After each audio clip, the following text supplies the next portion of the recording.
তেসরা জুন 1947 ভারতে ব্রিটেনের সর্বশেষ ভাইসরয় লর্ড মাউন্টব্যাটেন কংগ্রেস ও মুসলিম লীগের নেতাদের সাথে এক বৈঠকে ব্রিটিশ সরকারের পরিকল্পনা সম্বলিত হোয়াইট পেপার বা শ্বেতপত্র প্রকাশ করেন।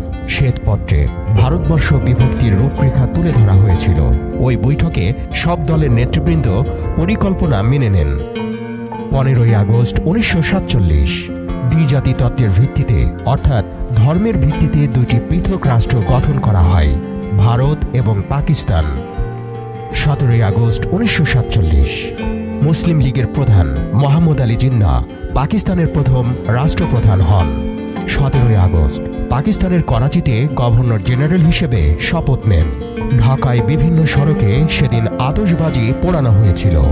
7ই সেপ্টেম্বর 1947 পাকিস্তান গণতান্ত্রিক যুবলীগের পূর্ব পাকিস্তান সাংগঠনিক কমিটি তৈরি হয়, কিন্তু পরে মুসলিম লীগের রাজনীতির বিপরীতে ক্রমেই শক্তিশালী হতে থাকে অসাম্প্রদায়িক চেতনার একটি দল গঠনের আলোচনা, যার প্রেক্ষাপটে প্রথমে ছাত্রলীগ এবং পরে আওয়ামী মুসলিম লীগ গঠিত হয়।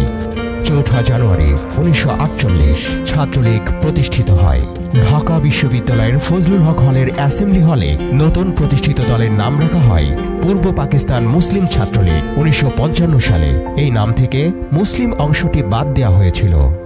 24শে মার্চ 1948 ঢাকা বিশ্ববিদ্যালয়ের কার্জন হলে সমাবর্তন অনুষ্ঠানে পাকিস্তানের গভর্নর জেনারেল মোহাম্মদ আলী জিন্নাহ বলেন, উর্দু হবে পাকিস্তানের রাষ্ট্রভাষা।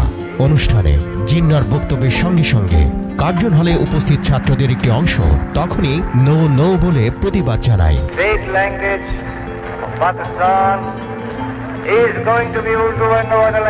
23শে জুন 1949 ঢাকার KM দাস লেনের রোজ গার্ডেনে অনুষ্ঠিত এক সভায় গঠিত হয় পূর্ব পাকিস্তান আওয়ামী লীগ। প্রতিষ্ঠাতা সদস্যদের অন্যতম মাওলানা আব্দুল হামিদ খান ভাসানীর প্রস্তাব অনুযায়ী দলের নামকরণ করা হয় পূর্ব পাকিস্তান আওয়ামী মুসলিম লীগ। সেই সঙ্গে পূর্ব পাকিস্তানের ক্ষেত্রে সংগঠনের নাম রাখা হয় নিখিল পাকিস্তান আওয়ামী মুসলিম লীগ, যার সভাপতি হন হোসেন শহীদ সোহরাওয়ার্দী।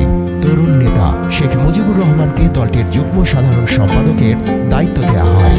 পরবর্তীতে সেই দলের নাম পরিবর্তন হয়ে হয় বাংলাদেশ আওয়ামী লীগ।